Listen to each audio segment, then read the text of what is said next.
una regione politica. Allora cosa c'è che ha fatto? Siccome che ha promesso questo federalismo, ha detto, beh, femo quello che potevo fare, contentiamo tutti e ci abbiamo il federalismo.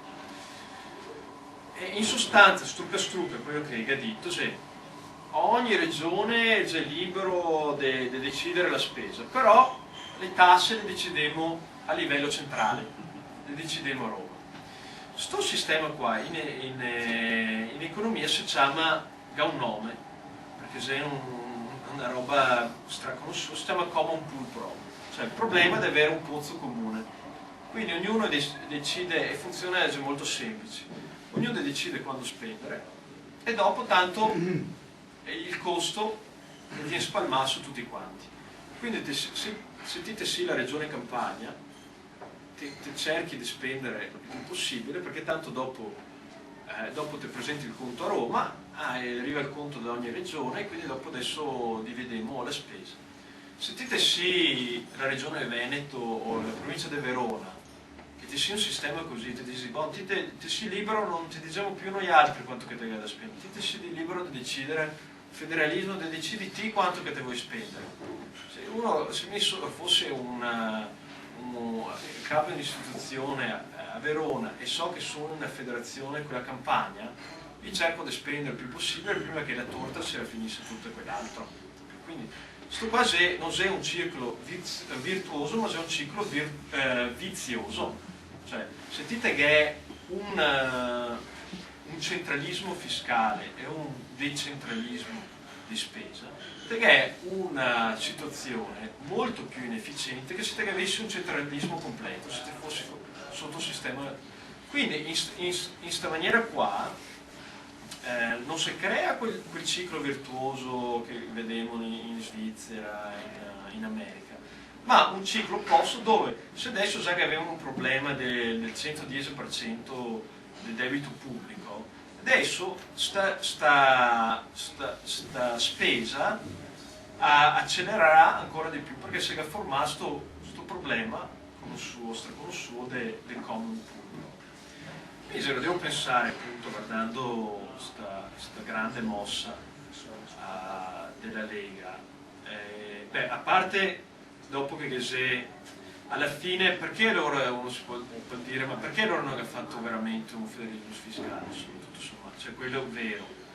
Il problema è che con noi pure, per due motivi. Il primo motivo è molto semplice. Per avere il federalismo o un sistema decentralizzato, è da sacrificare il centralismo. Quindi politicamente c'è la stessa probabilità che i parlamentari si dimettano lo stipendio. Okay. Quindi quello è, diciamo, il blocco politico. Il blocco economico è che se ti lasci anche solo una fregola di introito fiscale al Veneto o alla Lombardia, il baraccone Italia va immediatamente come si chiama, in default, sì. Venendo dai Stati Uniti cerco di non imparare termini inglesi e dico magari non si fanno, invece ormai tanta terminologia, ecco, varamengo, insomma, va direttamente di fuori. A parte che darà comunque, ma questo qua siamo già un altro discorso. Allora, se lo devo pensare, ma tutto sommato, insomma, sta Lega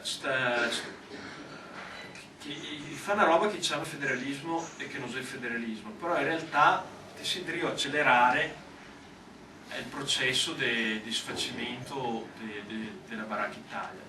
Tutto sommato, dico, i fedeli al loro vecchio slogan di secessione. E qua si ha anche da precisare, no? Che c'è una differenza, secessione e indipendenza può sembrare sinonima, però che c'è una differenza di significato. L'indipendenza è un termine positivo, cioè indipendenza, libertà, c'è il slogan che adoperiamo noi altri del Partito Nazionale Veneto, e ti dà un'idea di qualcosa di positivo, cioè l'indipendenza è un toso giovane che va a vivere fuori di casa, no? Cioè l'indipendenza invece di vivere con i genitori fino a 40 anni, ti deve, è un evento bello. Secessione se invece ti dà un'idea di qualcosa di negativo, una rottura, no? Se un divorzio, la secessione, se sarà l'indipendenza, ognuno va per la propria strada, è una brutta roba. Quindi secessione brutto, indipendenza bella. Tutto sommato la Lega, facendo una roba del genere, tiene fede a sto slogan secessionista, perché l'accelera questo processo di disfacimento dell'Italia. E quindi insomma avanti tutto, insomma, che vada avanti, tanto i guys sono dei 4-5 anni per sfar su tutto, quindi gli altri insomma. Anzi forse sarebbe da dare contro, nel senso aspetta che tenga un attimo di pisto baraccone, perché noi altri non siamo ancora pronti per tornare il sopravvento. E vabbè, vi faccio vedere gli altri slide perché sennò qua continuo. Più che altro quello che voglio arrivare a parlarvi è finora ho detto tutto l'Italia con tutti i problemi che non si vogliono fare riforma così. Adesso dovrei spiegarvi perché l'unica strada è quella dell'indipendenza. E qua vi voglio far vedere alcuni altri grafici. E dopo voi altri, beh, qualcuno già conosce insomma dove che si deve arrivare, però appunto quello che vi presento è una sintesi, un sunto delle analisi che hanno fatto altri economisti prima di me, e ci arriva a una spiegazione a perché dei paesi come l'Italia hanno dei problemi invece dei paesi come la Slovenia. Sto qua, mentre la slide precedente faceva vedere l'andamento di diversi anni di alcuni paesi, questa qua c'è una fotografia.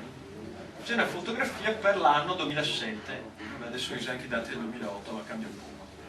E qua ve li faccio vedere tutti i paesi dell'Europa occidentale. Okay.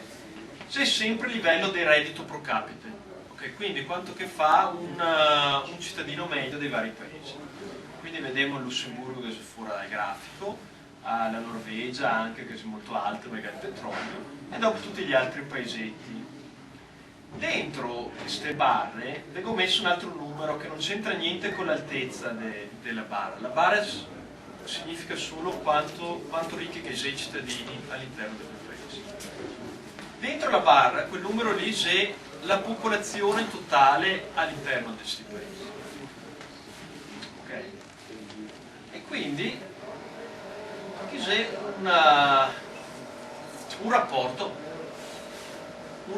perché se te vadi la popolazione di tutti i paesi presi, siamo anche stati in Lussemburgo, Norvegia, ma Irlanda 4 milioni di abitanti, Svizzera 7 milioni, Olanda 16, Austria 8 milioni, Islanda 300.000 abitanti, Danimarca 5 milioni di abitanti, Svezia 9 milioni, Belgio 10 milioni, Finlandia 5 milioni.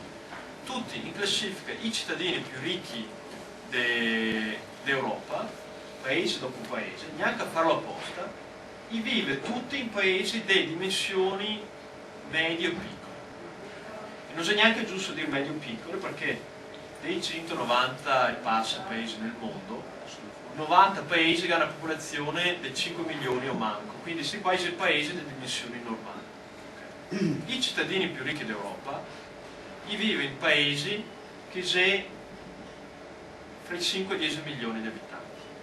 Dopo, continuiamo la lista, cioè dopo quindi sempre dell'Europa occidentale, i cittadini mediamente più poveri vivono dove? Gran Bretagna, 60 milioni di abitanti, Germania, 80 milioni di abitanti, Francia, 60 milioni di abitanti, Spagna, 44 milioni di abitanti, e ultima fra le ultime c'è l'Italia, con i suoi 59 milioni di abitanti. Dico ultima perché il grafico è vecchio, nel 2008 la Grecia ne sta di fronte. Quindi prima di me, ancora 10 anni fa, altri economisti hanno visto questa tendenza, ma come mai se te guardi l'economia dei paesi più piccoli cresce di più dei paesi più grandi? E ha fatto degli studi. La prima volta che ho sentito questi discorsi